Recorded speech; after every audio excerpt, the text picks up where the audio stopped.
የእግዚአብሔርን ቃል መጽሐፍ ቅዱስ የያዝን ሰዎች ከትንቢተ ኤርምያስ ምዕራፍ 2 ላይ ያለውን የእግዚአብሔርን ቃል በመነሻነት አነብና ከዛ በኋላ በዚያ ሐሳብ ላይ በአንድ ርዕስ ላይ እናገራለሁ ማለት ነው። መጽሐፍ ቅዱስ የያዛችሁ ሰዎች ኤርምያስ ምዕራፍ 1 ቁጥር 11 እና 12 እንደዚህ ይላል። ደግሞም የእግዚአብሔር ቃል ኤርምያስ ሆይ ምን ታያለህ እያለ ወደ እኔ መጣ። እኔም የለውዝ በትር አያለሁ አለው። እግዚአብሔርም እፈጽመው ዘንድ በቃሌ እተጋለሁና ምን አይተሃል? እነሆ ትናገሩ ዘንድ አበረታታለሁ። ምን አይተሃል? መልካም አይተሃል የሚል ቃል አለ። ዛሬ የምናገርበት ሐሳብ እዚህ ክፍል ላይ ያለውን ሐሳብ ነው። እግዚአብሔር ኤርምያስን የጠየቀውን ጥያቄ በርዕስነት እንድንይዘው ፈልጋለሁ። እግዚአብሔር ምን ታያለህ ይለናል እያንዳንዳችንን። መቼስ ስለ ማየት ሁላችንም ስናስብ ማየት በሰዎች የህይወት እንቅስቃሴ ውስጥ መረጃ የመቀበያና የማግኛ ዘዴና ነገሮችን የምናገናዝብበት እንደሆነ እንመለከታለን። ሁል ጊዜ አንድ ነገር አለ።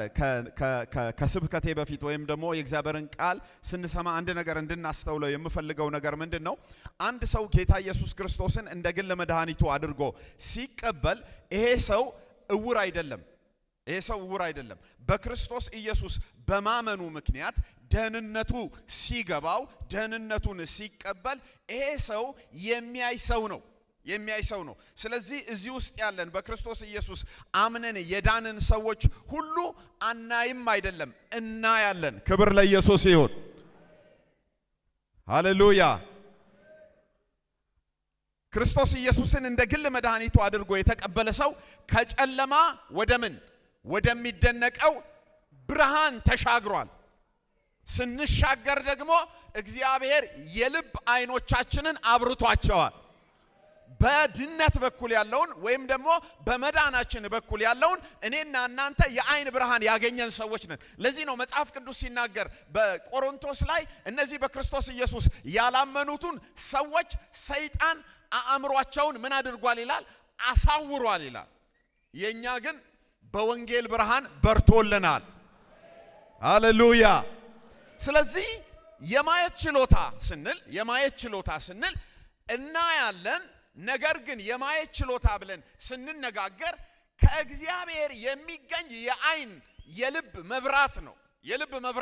የልብ መብራት ሆኖ ግን ከተለመደው ውጪ እኔና እናንተ ነገሮችን ለማስተዋል ለማገናዘብ እንዲሁም እኔና እናንተ ነገሮችን ለማለምና ለመመልከት የሚያስችል መለኮታዊ ብቃት ነው።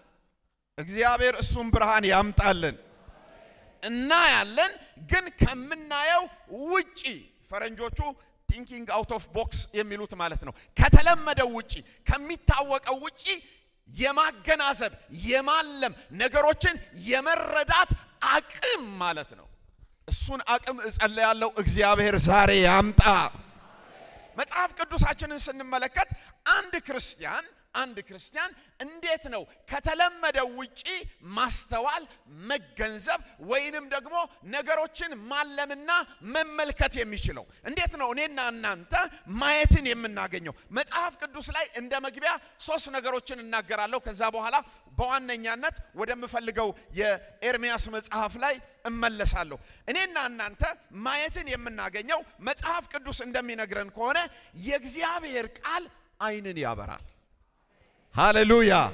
መጽሐፍ ቅዱስ የያዝን ሰዎች መዝሙረ ዳዊት በቅንፍ 19 ላይ ያለውን የእግዚአብሔርን ቃል እንመልከተው። እንደዚህ ይላል መዝሙር በቅንፍ 19 ላይ ከቁጥር 7 ጀምሮ በቅንፍ 19 ከቁጥር 7 ጀምሮ የእግዚአብሔር ሕግ ፍጹም ነው፣ ነፍስን ይመልሳል። የእግዚአብሔር ምስክር የታመነ ነው፣ ሕፃናትን ጠቢባን ያደርጋል። የእግዚአብሔር ሥርዓት ቅን ነው፣ ልብንም ደስ ያሰኛል። ከዚህ በኋላ ያለውን በጋራ እንበለው። የእግዚአብሔር ትእዛዝ ብሩህ ነው። ከፍ ባለ ድምፅ የእግዚአብሔር ትእዛዝ ብሩህ ነው፣ አይንንም ያበራል። ሃሌሉያ። የእግዚአብሔር ቃል ሰውን አይኑን ይከፍትለታል፣ ማስተዋሉን ይከፍትለታል፣ መረዳቱን ይከፍትለታል፣ ማገናዘቡን ይከፍትለታል። ከተለመደው ውጪ እኔና እናንተ የእግዚአብሔርን ቃል ስናጠና፣ ስንማር፣ በህይወታችን ውስጥ ስንለማመደው፣ በግላችን የእግዚአብሔርን ቃል ስናመነሽገው መጽሐፍ ቅዱስ እንደሚነግረን ከሆነ አይኖቻችንን ያበራቸዋል። መጽሐፉ ሲናገር ምን ይላል? ሕግህ ለእግሬ ምንድነው? ለመንገዴ ደግሞ ምንድነው? ብርሃን ነው ይላል። በመንገዳችን ላይ ያለ ጨለማ በእግዚአብሔር ቃል ይነሳል። በአእምሮአችን፣ በልባችን፣ በመንፈሳችን እኔና እናንተ ከተለመደው ውጪ ነገሮችን አጥርተን እንዳናይ የሚከለክለንን ነገር የእግዚአብሔር ቃል በጌታ በኢየሱስ ኃይልና ጉልበት የትኛውንም ነገር የማንሳት ብቃት አለው። ምክንያቱም ቃሉ መንፈስ አለበት። ቃሉ ብቻውን ይሰራል። ስለዚህ መጽሐፍ ቅዱሳችን የሚነግረን አንድ እውነት ምንድነው? አንድ ሰው የልብ አይኑ እንዲበራ ካስፈለገ የመጀመሪያው ነገር ምንድነው? ቃሉ ያለው እግዚአብሔር አይኖቹን ያበራለታል። ሁለተኛው ነገር ጸሎት ነው። ጸሎት አይንን ያበራል። የምትጸልዩ ደስ ይበላችሁ፣ እግዚአብሔር አምላክ ማስተዋላችሁን ይነካዋል። ጸሎት በጣም ትልቅ ነገር ነው። የሰውን አይንን ያበራል። መጽሐፍ ቅዱሳችንን ስንመለከት በሁለተኛ ነገሥት 6:15 ላይ አንድ ማየት ያቃተው ሰው ነበረ። ለዚህ ሰው ነብዩ ጸልዮለታል። የጸለየበትን ምክንያት ስንመረምር ጠላቶቻቸው ሶራውያን ሁሉ ጊዜ ይሸምቁና እነዚህ እስራኤላውያንን መምታት ይፈልጋሉ። አንድ ደግሞ የሚያይ ሰው አለ። ሃሌሉያ! እና ይሄ የሚያይ ሰው እንደዚህ ይላል፣ እነዚህ ጠላቶችህ በዚያ መንገድ ላይ ሽምቅ ጦር አስቀምጠዋልና በዚያ አትሂድ ይለዋል። የእስራኤል ንጉሥ ይሰማና ይመለሳል። ለመንኩ እግዚአብሔርን መስማት ይሆንልን እና ይመለሳል፣ ይድናል፣ ይተርፋል። ይሄ ብዙ ጊዜ ሲሆን የጠላቶቻቸው ንጉሥ እንደዚህ ያለ፣ ለመሆኑ ከእስራኤል መንግስት ጋራ ንጉሥ ጋራ የተወዳጀ ሰው አለ ወይ አለ ሲል እንደዚህ ያሉት፣ ጉዳዩ እንደሱ አይደለም አሉት። አንተ በጓዳ የምትሰራውን ቁጭ ብሎ የሚያይ ሰው አለ። ሃሌሉያ! እለምናለሁ እግዚአብሔርን የማየትን አቅም ይስጠን እና የሚያይ ሰው አለ። እና እሱ ሰውዬ ማን ነው አሉ። እሱ ሰውዬ ኤልሳ ይባላል። ኤልሳ ነው የሚባለው። የት ነው ያለው? በዚህ ቦታ ይገኛል አሉ። ሂዱና ይዛችሁ ኑልኝ አለ። ሰበሰበ ጦር ሙሉ ለሙሉ ሄደ እሱን ለመያዝ። እና ድንገት ማለዳ ላይ የሱ ሎሌ የሆነው ጊያዝ ሲወጣ ሰረገላውን አየ። እንደዚህ አለ፣ ወየው ጠፋን አለ። አይኑ የተያዘበት ሰው ምድርን እያየ ይጮሃል። አያችሁ? አይኑ የተያዘበት ሰው ሁኔታን እያየ ይጮሃል፣ ወዮታ ያሰማል። ኤልሳ ግን ተረጋጋ አለው። ከኛ ጋር ያለው ከነሱ ጋር ካለው ይበልጣል አለ። አይኑ የተከፈተለት ሰው ሁሉ ጊዜ ያረጋጋል። አያችሁ? አይኑ የተከፈተለት ሰው በሽብር መካከል፣ በሚታይ ነገር መካከል ሁኔታዎች ድብልቅልቅ ብለው እያለ እሱ ምድርን ሳይሆን ሰማይን ያያል። እና ይሄ ሰውዬ እንደዚህ አለው፣ እግዚአብሔር አምላክ ሆይ አለ፣ ይሄ ባሪያዬ ያይ ዘንድ አይኖቹን ምን አርግ? ክፈት አለ። በአብ ልጅ በኢየሱስ ስም ማስተዋላችን ይከፈት፣ የውስጥ ማንነታችን ይከፈት። ጸሎት አይንን ምን ያደርጋል? ያበራል። ሶስተኛው ነገር መንፈስ ቅዱስ ነው። መንፈስ ቅዱስ ነው የምፈጥነው ወደ ዋናው ሐሳቤ ለመምጣት ነው። መንፈስ ቅዱስ የሰውን አይን ያበራል። እኛ ለምነን አይደለም፣ ጸልየን አይደለም፣ ጮኸን አይደለም። ድንገት ግን የእግዚአብሔር መንፈስ የሚሰራው ስራ አለ። አሁን ቃል እየሰማችሁ ወደ ቤት ሄዳችሁ ወይም ደግሞ በየትኛውም ጊዜ ይሁን መንፈስ ቅዱስ ወደ ህይወታችሁ በመምጣት አንድ ያልተለመደን ነገር ያደርጋል። መጽሐፍ ቅዱሳችን ላይ ስንመለከት በኢሳይያስ ምዕራፍ 6 ላይ ያለውን የእግዚአብሔርን ቃል እናነባለን። እንደዚህ የሚል ቃል ተጽፎ እናገኛለን። ንጉሥ ኦዚያን በሞተበት ዓመት እግዚአብሔርን በረጅምና ከፍ ባለ ዙፋን ላይ ተቀምጦ ምን አደረኩት? አየሁታል። ሰውየው ለምኑ አይደለም፣ አገልጋይ እንደሆነ እናውቃለን። ጸልዮ አይደለም፣ ልህ ብሎት አይደለም። ድንገት ግን የእግዚአብሔር መንፈስ አይኖቹን ከፈተለት። ዛሬም በአብ ልጅ በኢየሱስ ስም እሱ ይሁን። ማስተዋላችን በኢየሱስ ስም ይነካ። ከፈተለት፣ አየ። መጽሐፉ ሲናገር ምንድነው የሚለው? እግዚአብሔርን ረጅምና ከፍ ባለ ዙፋን ላይ ተቀምጦ ምን አደረኩት? አየሁታል።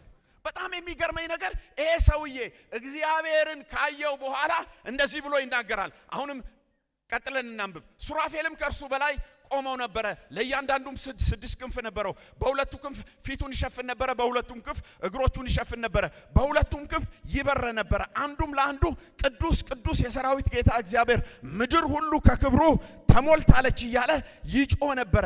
የመድረኩም መሰረት ከጮኻዊው ድምፅ የተነሳ ተናወጠ፣ ቤቱንም ጢስ ሞላው። እኔም ከንፈሮቼ የረከሱብኝ ሰው በመሆኔ ከንፈሮቻቸው በረከሱባቸው ሕዝብ መካከል በመቀመጤ ዓይኖቼ የሰራዊት ጌታ ንጉሡ እግዚአብሔርን ምን ስላደረጉ ስላዩ ምን ሆኛለሁ? ጠፍቻለሁ። ተመልከቱ፣ የዓይን መብራት በሚኖርበት ጊዜ ሰው ራሱን ምን ማድረግ ይችላል? ማየት ይችላል። ይሄ ሰውዬ የሚያገለግል ሰው ነው። ይሄ ሰውዬ የሚሮጥ ሰው ነው። ይሄ ሰውዬ ሁላችንም እንደምናውቀው በእግዚአብሔር ጥሪ ውስጥ ያለ ሰው ነው። እንደዚህ አይነቱ ሰው ግን ዓይኑ ሲበራለት መጀመሪያ ራሱን አየ። ዓይን ካልተከፈተ ሰውን ስንወነጅል እንሞታለን። ሰውን ስንወነጅል ነው የምንሞተው። ራሳችንን አናይም። እሱ ነው፣ እሷ ናት፣ እነሱ ናቸው እያለን ጊዜያችንን እንጨርሳለን። ዓይኖቻችን ሲበሩ ግን ልክ እንደ ኢሳይያስ እንደዚህ እንላለን፣ ከንፈሮቼ ምን ይሆኑብኝ? የረከሱብኝ። እሱ ብቻ አይደለም፣ ይሄ ሰውዬ የራሱን ድካም ብቻ ሳይሆን አብረውት የሚኖሩ ህዝቦች ደግሞ የረከሱ እንደሆኑ መረዳት ቻለ። ራስን ታያለ፣ ሌላውንም የመረዳት አቅም ይኖርሃል። እግዚአብሔር አይኖቻችንን ያብራ። እሱ ብቻ አይደለም፣ አይኖቻችን ሲበሩ የተለየ እይታ ለራሱ ለእግዚአብሔር ይኖረናል። ይሄ ሰውዬ እንደዚህ አለ። ከዚህ በፊት በዚህ መጽሐፍ ውስጥ እንደዚህ ተጠቅሶ አያውቅም። እግዚአብሔርን ግን እንደዚህ አለው፣ ጌታዬ ንጉሡ እግዚአብሔርን አለ። እግዚአብሔር ለኢሳይያስ ጌታዬ አለው። እሱ ብቻ አይደለም፣ ንጉሥ ነው አለው። ዓይን ሲበራ ለእግዚአብሔር ያለ አስተያየት ይቀየራል። ሃሌሉያ! የዓይን መብራት እጅግ በጣም አስፈላጊ ነገር ነው። እግዚአብሔር ደግሞ እኔንና እናንተን ዓይኖቻችንን ምን ያደርጋል? የሚያበራ አምላክ ነው። የማያበራ አምላክ አይደለም። አስተያየታችንን፣ ምልከታችንን፣ ትላንት የነበረንን ማገናዘብና ማስተዋላችንን እግዚአብሔር ከፍ ያደርገዋል። ክብር ለእግዚአብሔር ይሁን። መጽሐፍ ቅዱሳችን ላይ ጌታ ኢየሱስ ክርስቶስ የተናገረውን ሁላችንም እናውቃለን። ድንገት ኢየሱስ ክርስቶስ ጋር ተገናኙ። ከተገናኙ በኋላ የመጣው በፊልጶስ አማካኝነት ነው። በዮሐንስ ወንጌል ምዕራፍ 2 ላይ በፊልጶስ አማካኝነት መጣና ጌታ ኢየሱስ ክርስቶስ አንተ ናትናኤል ነህ አለው። ናትናኤል እንደዚህ አለ፣ የት ታውቀኛለህ አለ። ፊልጶስ ሳይጠራ በፊት ከበለስ በታች ቁጭ ብለህ ምን አድርገህ አለው። ከዚያ በኋላ ጌታ ኢየሱስ ክርስቶስ ይሄንን ሲናገር በጣም ከመደነቁ የተነሳ ጌታዬና አምላኬ ብሎ ሲያጎነብስ ኢየሱስ እንደዚህ አለው። አልተጻፈም፣ የኔ አገላለጥ ነው። ተነስ ያለው ይመስለኛል። በዚህ ተደንቀሃል፣ በዚህ በጣም ገርሞሃል። ግን አለው ሃሌሉያ፣ ከዚህ የሚበልጥ ምን ትሆናለህ? ታያለህ። በአብ ልጅ በኢየሱስ ስም አይኖቻችን ይከፈቱ። ከለመድነው፣ ካወቅነው፣ ከተረዳነው፣ ከተገነዘብነው እኔና እናንተ ደርሰንበናት ከምንለው በላይ የሆነ ነገር እግዚአብሔር ያሳየን። የዓይን መከፈት በሰው ሕይወት ውስጥ የሚፈጽመው ተግባር አለ። የሚፈጽመው ተግባር አለ።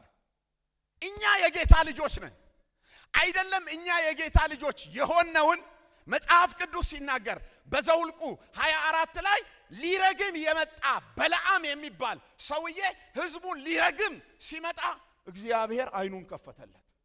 ምኑን? በለዓምን፣ ጠንቋዩን፣ መተተኛውን፣ ረጋሚውን። መጽሐፍ ቅዱስን እንመልከት። ዘውልቁ ላይ እንደዚህ የሚል ቃል አለ። ዘውልቁ 24 ላይ ቁጥር 3 ከአንድ ልጀምር ምናልባት ሐሳቡን ለማያያዝ። በለዓምም እግዚአብሔር እስራኤልን ይባርክ ዘንድ እንዲወድድ ባየ ጊዜ አስቀድሞ ያደርግ የነበረውን አስማት ይሻ ዘንድ አልሄድም፣ ነገር ግን ወደ ምድረ በዳ ፊቱን አቀና። ቁጥር 2 በለዓምም አይኑን አንስቶ እስራኤልን በየነገዱ ተቀምጦ አየ። የእግዚአብሔርን መንፈስ በላዩ ምን ሆነበት? መጣ።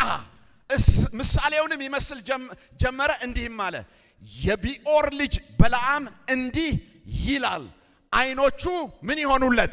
የተከፈቱለት ሰው እንዲህ ይላል። የእግዚአብሔርን ቃል የሚሰማ ሁሉን የሚችል የአምላክን ራእይ የሚያይ የወደቁ አይኖቹም ምን ይሆኑለት? የተከፈቱለት እንዲህ ይላል አለ። የበለዓምን አይን የከፈተ እግዚአብሔር ያንተንና ያንቺን አይን ይነካዋል። መንፈሱን ይልካል። እግዚአብሔር ድንገተኛ ማስተዋልህን፣ መረዳትህን፣ መገንዘብህን፣ ነገሮችን የምታይበትን እግዚአብሔር እይታህን ይቀይረዋል።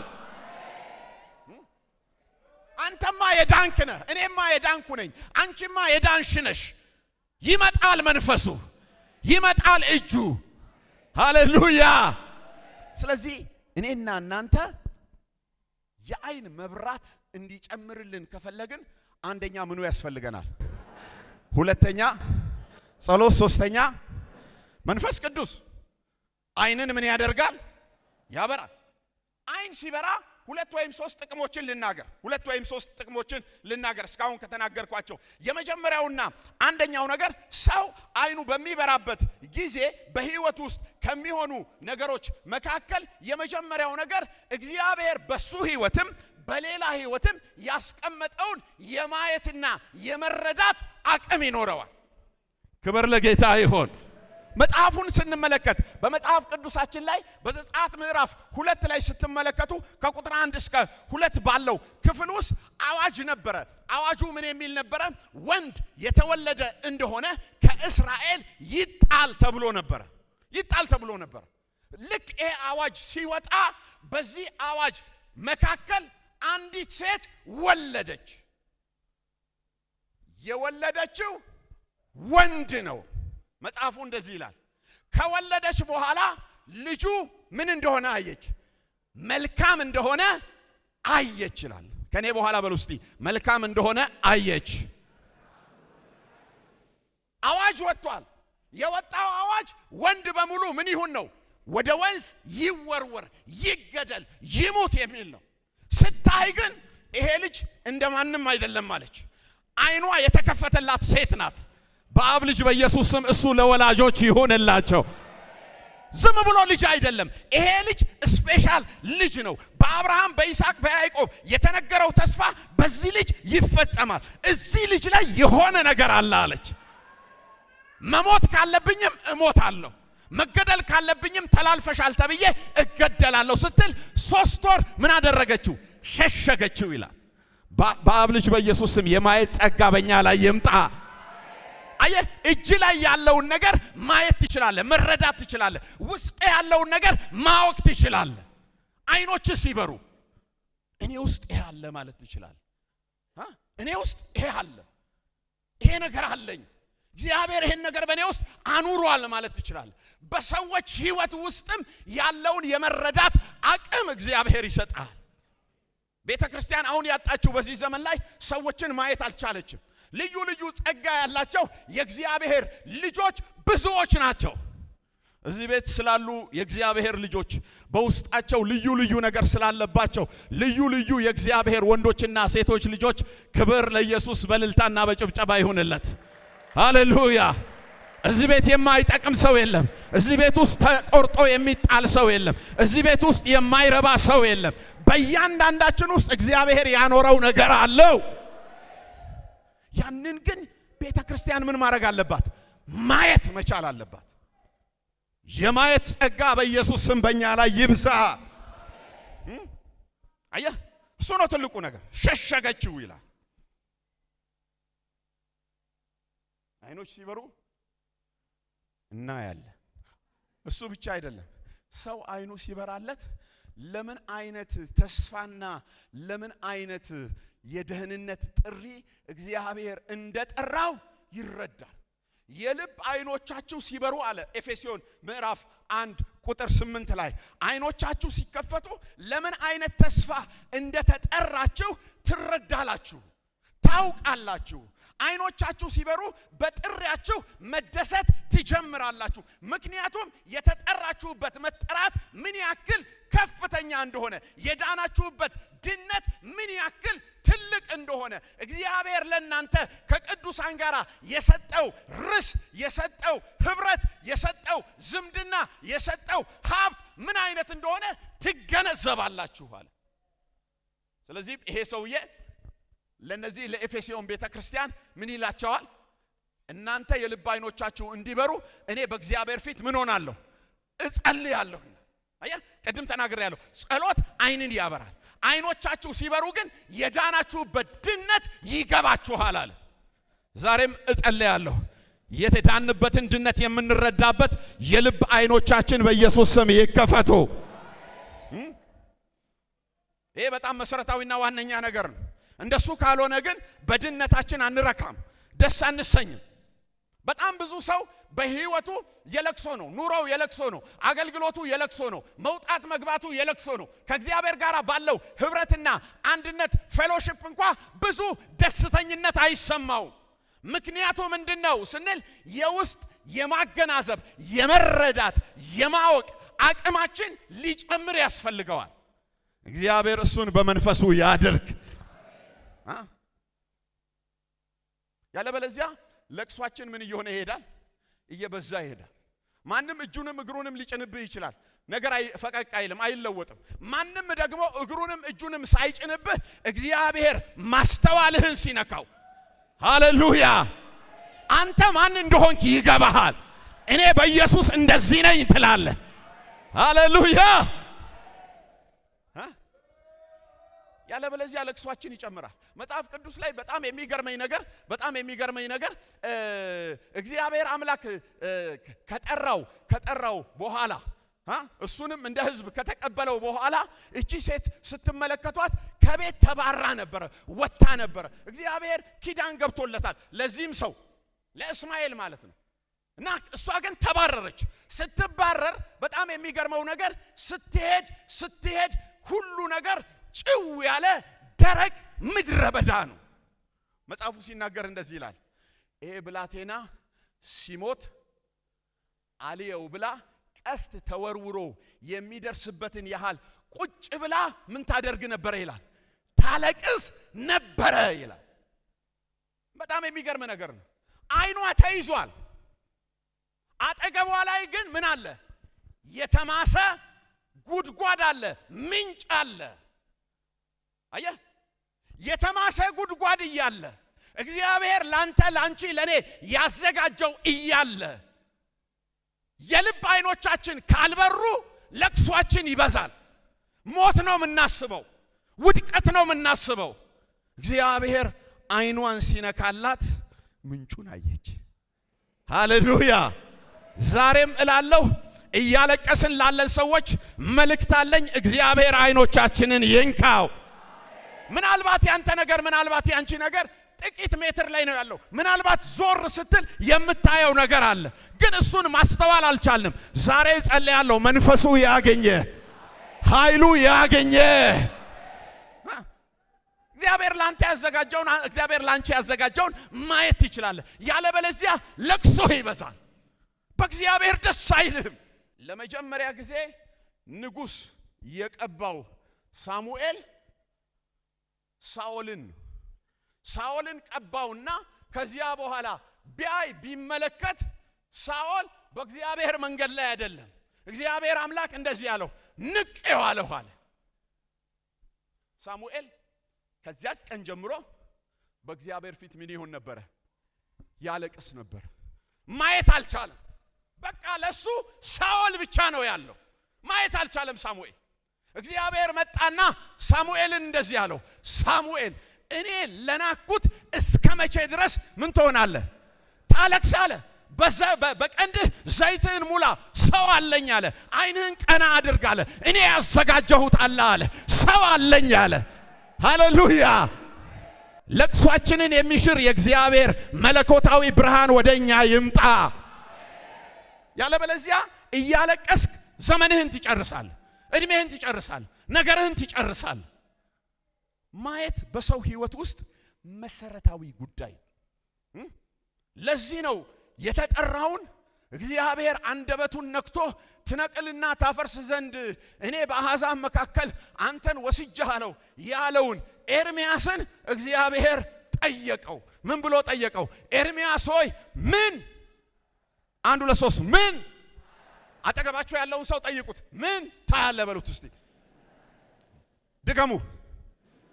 የመጀመሪያው ነገር ሶስት ነገር እናገርና አበቃለሁ። የመጀመሪያው ነገር የማይታየውን እዩ። ሃሌሉያ! የማይታየውን ማየት በኢየሱስ ስም ይሆንላችሁ። በጣም ብዙ ሰው እይታው አጭር ነው፣ እይታው ትንሽ ነው፣ እይታው ውስን ነው። የማይታየውን ማየት ትልቅ ነገር ነው። መጽሐፍ ቅዱሳችን ላይ ስንመለከት በዕብራውያን 11 ላይ እንደዚህ የሚል ቃል ተጽፎ እናገኛለን። ይሄ ቃል ስለ ሙሴ የተነገረ የመጽሐፍ ቅዱስ ሐሳብ ነው። መጽሐፉ ሲናገር ሙሴ ባደገ ጊዜ ያደረገውን ነገር መጽሐፉ ይነግረናል። ዕብራውያን ምዕራፍ 11 ላይ ከቁጥር 27 ያለችዋን ቃል ብቻ አነባለሁ። 27 ምናልባት 25ና 26ን አብሬ ባነብ ለመረዳታችን ጥሩ ነው። ስለ ክርስቶስ መነቀፍ እጅግ የሚበልጥ ባለጠግነት እንዲሆን አስቧልና ለጊዜው በኃጢአት ከሚገኝ ደስታ ይልቅ ከእግዚአብሔር ሕዝብ ጋር መከራን መቀበልን ምን አደረገ? መረጠ። ብድራቱን ሃሌሉያ! ብድራቱን ትኩር ብሎ ምን አድርጓልና ተመልክቷልና የንጉሥን ቁጣ ሳይፈራ የግብፅን አገር የተወ በእምነት ነበረ። የማይታየውን እንደሚያየው አድርጎ ምን ሆኗልና ጸንቷልና አለ። ክብር ለኢየሱስ ይሁን። የማይታየውን ልባርካችሁ ማየት ይሆነላችሁ። ብድራት የሚባለው ነገር በሰው እጅ ያለ አይደለም፣ ወይም በግብፅ ምድር ላይ ባሪያ በሆኑ በእስራኤላውያን እጅ ያለ ጉዳይ አይደለም። ብድራት የሚባለው ነገር በማን እጅ ያለ ነው? በእግዚአብሔር እጅ ያለ ጉዳይ ነው።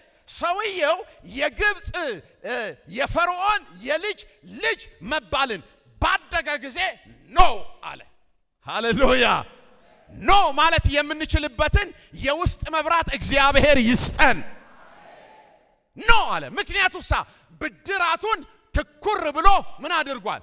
ተመልክቷል። የሚበልጥ ነገር አለ። የሚበልጠውን የሚያይ ሰው የምድሩን ይንቃል። የሚበልጠውን መመልከት የቻለ ሰው ኃጢአትንና አመፃን ኖ ማለት ይችላል። አያችሁ? የሚበልጠውን ማየት። ብዙ ጊዜ እዚህ ጋር ያለው ነገር ነው የሚይዘን። ትንሽ ሽርፍራፊ ነገር። መቼስ ግሉኮስ ሁላችንም እናውቃለን። ግሉኮስ የምትወርደው እንዴት ነው? ትናገሩ ዘንድ ጠብ ነው አይደለም? አዎ፣ እቺ ጠብ ለምትለዋ ነገር ነው። አያ ዝም ብሎ አፍን ለሚያስይዘው ነገር እንደው ትንሽ አባብሎ የሆነ ነገር ለሚያደርገው ልባችንን እንሰጣለን። የሚተልቅ ነገር በሰማይ አለ። ሃሌሉያ! የሚበልጠውን ነገር ማየት። በጣም ብዙ ሰው የሚበልጠውን ነገር አያይም። የዛሬ ስንት ዓመት እንደሆነ አላውቅም፣ አንድ ፊልም አይነበረ፣ አንድ ሙቪ አይነበረ። ያ ሙቪ ላይ በጣም የሚገርም ነገር ተመለከትኩ። ሁለት እስረኞች በአንድ ክፍል ውስጥ ታስረዋል። አንድ ክፍል ውስጥ ነው ሁለቱም ያሉት እና በራቸው ላይ አንዲት ቀዳዳ አለች። ሁለቱም ይመጡና በዚያች ቀዳዳ ይመለከታሉ። እና አንደኛው ይመጣና በዚያች ቀዳዳ ሲያይ እንደዚህ ይላል፣ ወየው አለቀልን ይላል። ወየው ጠፋን ይላል።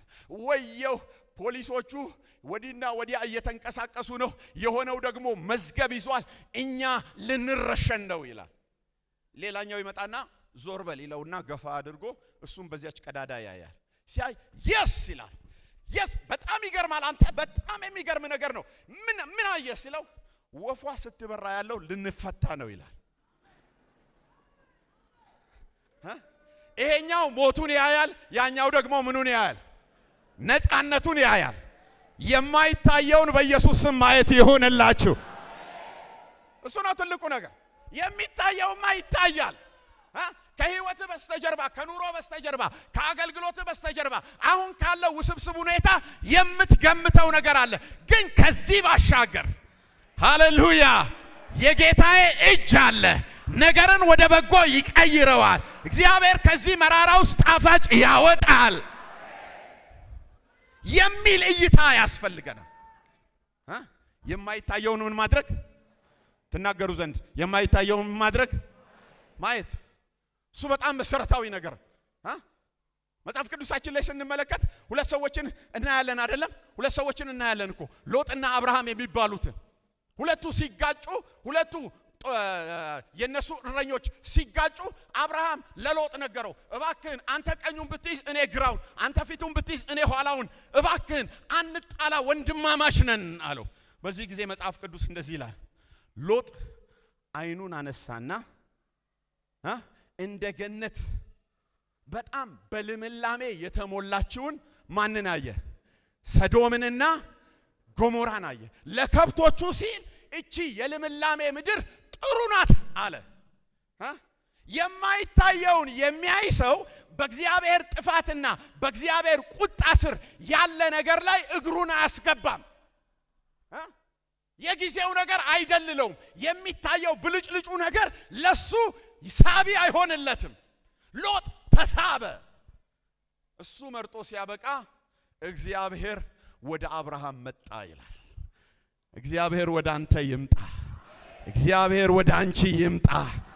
መጣና እግዚአብሔር አብርሃምን እንደዚህ ይለው፣ አብርሃም አለው አቤት ሲል አይኖችን አንሳ፣ ወደ ሰሜን፣ ወደ ደቡብ፣ ወደ ምስራቅ፣ ወደ ምዕራብ የምታያትን ሁሉ ላንተና ለዘርህ ምን አደርጋለሁ? ሰጣለዋል። በዚህ ጊዜ መጽሐፍ ቅዱስ እንደሚነግረን ከሆነ አብርሃም ትልቁ ተራራ ላይ ወጥቶ የጦር መሳሪያ ይዞ አየ ይላል አይልም? ከአሜሪካን መንግስት የጦር ጄቶችን ወይንም ደግሞ ልዩ ልዩ ተወንጫፊዎችን ወስዶ በጣም አሻቅቦ ወጣ ይላል አይልም? አብርሃም የእምነት አይኑን አነሳ። ሃሌሉያ! ዛሬ ላለው በኢየሱስ ስም የእምነት አይኖቻችን የበሩና የተነሱ ይሆነው። የእምነት አይኑን ምን አደረገ?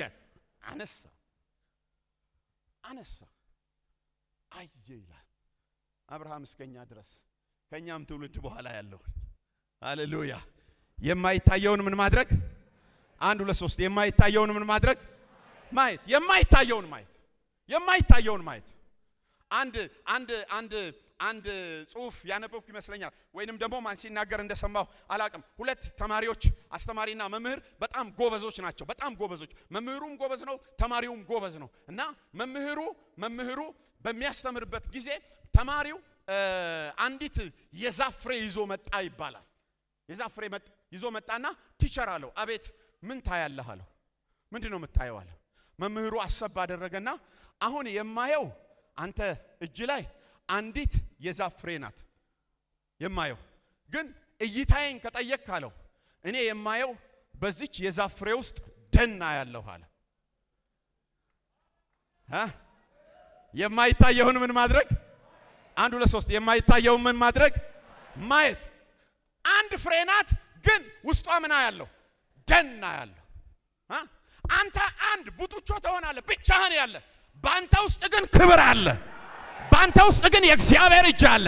ባንተ ውስጥ ግን የተለየ የእግዚአብሔር ፕሮግራም አለ። ብቻህን ያለህ አይደለም። ህዝብ ነህ፣ ኔሽን ነህ። ካንተ በስተጀርባ እግዚአብሔር የሚያስከትላቸው ብዙዎች አሉ። የማይታየውን ምን ማድረግ? ማየት።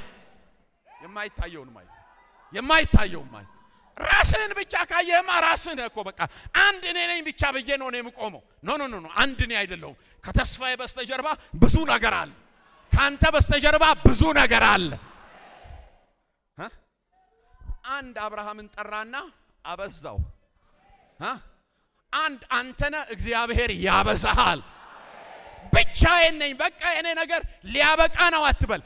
ብትሞትም እግዚአብሔር በብዙ ማንነት ያነሳሃል። የማይታየውን ምን ማድረግ ማየት። ሁለተኛ መልካም የሆነውን እይ። እግዚአብሔር መጣና ጠየቀው። ምን ብሎ ጠየቀው? ምን ታያለህ ሲለው እኔ የማየው የለውዝ በትር ነው አለ። እፈጽመው ዘንድ በቃሌ የተጋለውና ምን አይተሃል? መልካም አይተሃል። አንድ ነገር እናገራለሁ። የምናየውን የትኛውንም ነገር እግዚአብሔር ምን ያደርገዋል? ያየዋል። አሁን በልብ ውስጥ ያለውን እግዚአብሔር ያየዋል። ዲዛይን ያደረከውን ያየዋል። የሳልከውን ነገር ያየዋል። ልትፈጽመው ነገ ከነጎዲያ በዚህ ዓመት በሚቀጥለው ዓመት ያሰብከውን እግዚአብሔር ምን ያደርገዋል? ያየዋል። ዛሬ ለውጥ የሚያስፈልገው ነገር በመልካም በኢየሱስ ስም ይቀየር። ኤርሚያስ የሚያየውን ግን እግዚአብሔር አደነቀ። ምን አይተሃል አለው? መልካም አይተሃል አለው። እይታ ግሩም ነው አለው። እይታ እኔ የምተጋበት ነው። እኔ የምገለጥበት ነው። የኔ ኃይል ጉልበት የሚመጣበት ነው። ለመፈጸም እሱን የምተጋበት ነው አለው። ምን አይተሃል? 1 2 3 ምን አይተሃል? መልካም አይተሃል። መልካም ስለራስህ መልካም በመጽሐፍ ቅዱሳችን ላይ ከማደንቀው ሰዎች መካከል አንዱ ካሌብ ነው። ካሌብ እይታው በጣም የተለየ እይታ ያለው ሰው። አንዳንድ ሰዎች በጊዜ እርጅና ውስጥ ይገባሉ። በጣም በጊዜ እኮ ነው። በጊዜ በቃ ወገባቸው ይያዝባቸዋል። ለመነሳት ራሱ የሆነ ተቸግረው ነው። ሰውየው ግን ምን አለ?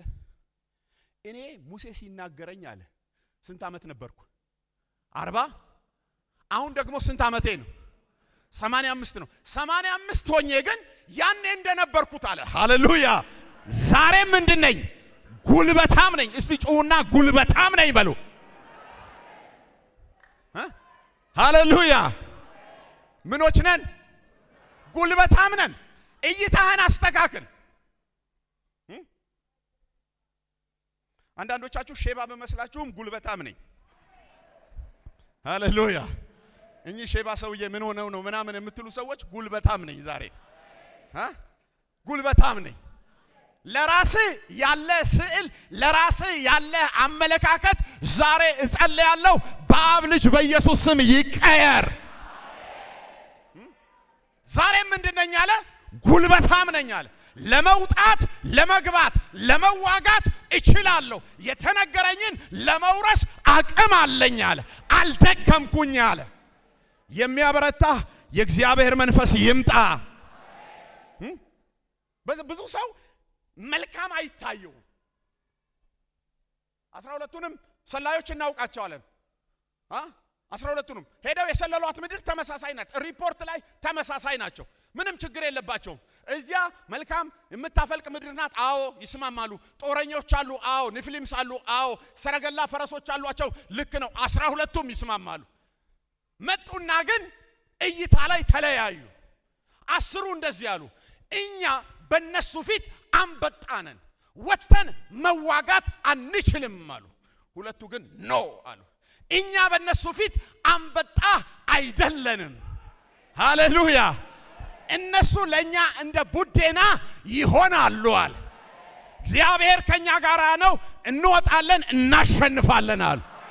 እግዚአብሔር መልካም እይታ ይስጣችሁ። የእይታ ለውጥ ያስፈልገናል። በጣም ብዙ ሰው እይታው የተያዘ ነው።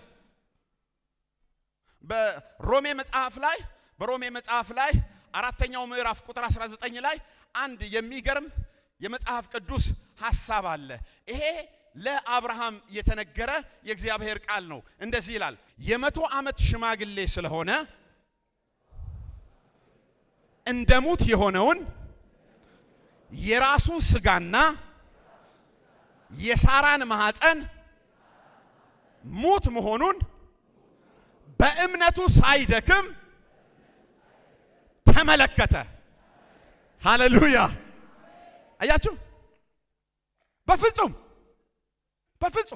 ቀጥሎ እንደዚህ ይላል ለእግዚአብሔር ክብር የሰጠውንም ተስፋ ደግሞ ሊፈጽም እንዲችል አጥብቆ የተረዳ በእምነት በረታ እንጂ ባለማመን ምክንያት በእግዚአብሔር ተስፋ ቃል ምን አልሆነም?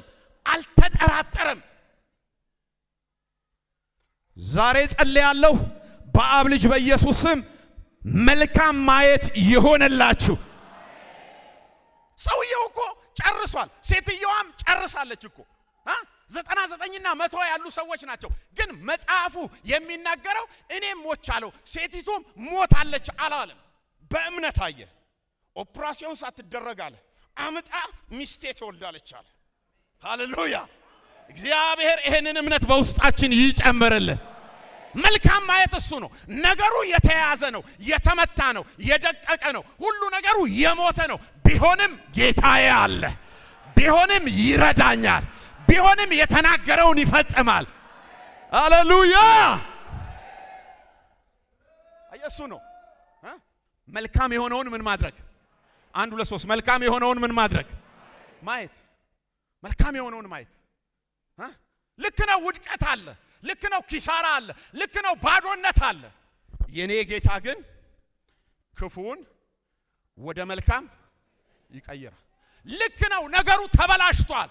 ልክ ነው፣ ነገሩ መልካም አይደለም። ከዚህ ክፉ ውስጥ ግን የኔ ጌታ መልካም ያወጣል። መልካም የሆነውን ማየት በኢየሱስ ስም ይሆንላችሁ። በመጨረሻ ኢየሱስን ማንኔ 1 2 3 ማንኔ አጠገባችሁ ያለውን ሰው ዞር በሉና ኢየሱስን ይበሉት እስቲ። ሃሌሉያ! ለድነታችን እኔና እናንተ የተሰቀለውን ማንን እንመልከት? ኢየሱስን እንመልከት። ያዳነን እሱ ነው። ያዳነን ኢየሱስ ነው። መጽሐፍ ቅዱስ ሲናገር በገላትያ 3 ላይ ለደህንነታቸው የሆነው የሞተው በፊታቸው ተሰቅሎ ያዩት የነበረው ያ ስዕል ተወስዶባቸው ነበር። ሐዋርያው ጳውሎስ ሲናገር ምን አለ? እንዴት ነው እናንተ ከዚህ ከተሰቀለው ከኢየሱስ ላይ አይናችሁን ዞር ያደረጋችሁት? ኢየሱስ በቂ ነው። አሜን። ኢየሱስ በቂ ነው። ኢየሱስ በቂ ነው። እኔና እናንተ በህይወት ጥልፍልፍ ውስጥ ስንኖር ሌላ አንፈልግም።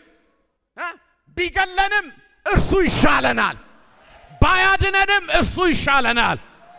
ነገር ቢሞላ ባይሞላ፣ ቢሆን ባይሆን፣ ቢሳካ ባይሳካ፣ ቢመልስ ባይመለስ ኢየሱስ ጌታ ነው። ማንን እዩ? 1 2 3 ማንን እዩ? ኢየሱስን እዩ። የሚያዋጣ እሱ ነው። አየህ፣ የሚያዋጣ ኢየሱስን ማየት ነው። ትርፍ ይሆንልሃል፣ ክብር ይሆንልሃል። የዳንከው በሌላ አይደለም። አይንን ከተሰቀለው ከኢየሱስ ላይ አታንሳ። ያዳነህ ያድንሃል፣ ያዳነሽ ያድንሻል። አይን በሱ ላይ ይሁን።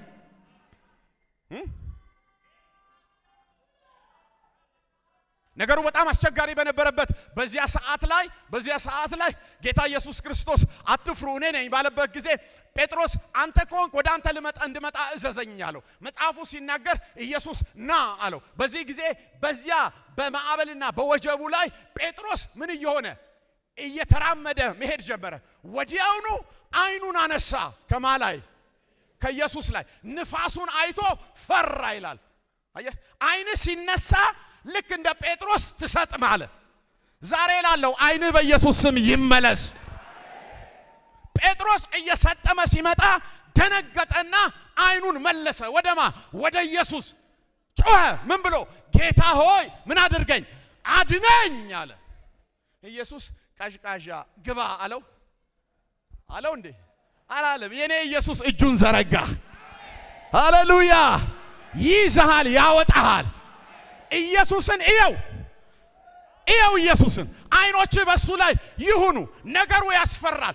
በጣም ኃይለኛ ነው። የከበበህ ነገር ወላፈኑ ለራስህ እንኳ ጥሩ ላይሆን ይችላል። የመጣብህ መከራና ችግር በቤት በህይወት በኑሮ ላይ የደረሰው ነገር ሊያስፈራ ይችላል። አይን ግን በኢየሱስ ላይ ይሁን። በወጀብና በነፋሱ በማዕበሉ ላይ ኢየሱስ ወደ አንተ ይመጣል፣ ወደ አንቺ ይመጣል። አይን በኢየሱስ ላይ ይሁን። ኢየሱስን የምታገለግሉ አገልጋዮች ኢየሱስን እዩ። ይህን የሚያህሉ ምስክሮች እንደ ደመና በዙሪያችን ከበውናል አለ የዕብራውያን ጸሐፊ። እኛ ግን አለ ከፊት ለፊታችን ያለውን ሩጫ በትዕግስት መሮጥ እንድንችል የእምነታችንን ጀማሪና ፈጻሚ የሆነውን ኢየሱስን ምን አድርገን ተመልክተን። ልባርካችሁ፣ ኢየሱስን ማየት ይሆንላችሁ። ያደክማል። አንዳንዴ አገልግሎት ሰው ያደክማል። አንዳንድ ጊዜ በእግዚአብሔር ቤት ውስጥ መንቀሳቀስ እንደምንፈልገው ላይሆን ይችላል። የምናየው ግን ፓስተሮችን አይደለም፣ የምናየው ዘማሪያኑን አይደለም፣ ጸሎት አገልጋዮቻችንን አይደለም፣ ከፊት ያሉ መሪዎችን አይደለም። የምናየው የሕይወት ጌታ ኢየሱስን ነው። የጠራህን ስታይ ትቆማለህ። የጠራህን ስታይ ትበረታለህ። የጠራህን ስታይ ሩጫህን ትቀጥላለህ። ሃሌሉያ። ማንን ማየት? 1 2 3 ማንን ማየት? ኢየሱስን እዩ። መልእክቴን በሱ ነው የምዘጋው። ኢየሱስን እዩ። የሚታይ ኢየሱስ ነው። በተለይ ደግሞ በዚህ ዘመን የሚወራው የሚሰማ ሁሉ ጉድ በሚባልበት ዘመን፣ ሁሉ ነገር በሚፋጅበት ዘመን፣ ሁሉም በእጃችን ያለውን ለማስጣል በተቻለው መጠን በሁሉም አቅጣጫ በሚተጋበት መጠን ኢየሱስን ጨርቅህን አለቅም ብሎ ጥብቅ ማለት እሱ ይሆነላችሁ። የማይታየውን ምን አድርግ? 1 2 3 የማይታየውን ምን አድርግ? ማየት። ሁለተኛ መልካም የሆነውን ማየት። ሶስተኛ ማንን ማየት? ከፍ ባለ ድምጽ ማንን ማየት? ኢየሱስን ማየት። በጌታ የተባረካችሁ በዚህ ያላችሁ የምወዳችሁ አባቶች፣ እናቶች፣ እህቶች፣ ወንድሞች፣ ልጆች እይታችን ይቀየር። እይታችን ይቀየር። ቃሉን እናጥና፣ እንጸልይ፣ መንፈሱን ወደ ህይወታችን እንጋብዝ። እግዚአብሔር እይታችንን ካለበት ከፍ ያደርገዋል። ከተለመደው ውጪ ነገሮችን ማስተዋልና ማገናዘብ እንድንችል እግዚአብሔር አእምሯችንን ይከፍተዋል። ያን ጊዜ የማይታየውን ማየት ይሆንልናል። ያን ጊዜ መልካሙን ማየት ይሆንልናል። ያን ጊዜ ኢየሱስን እናያለን።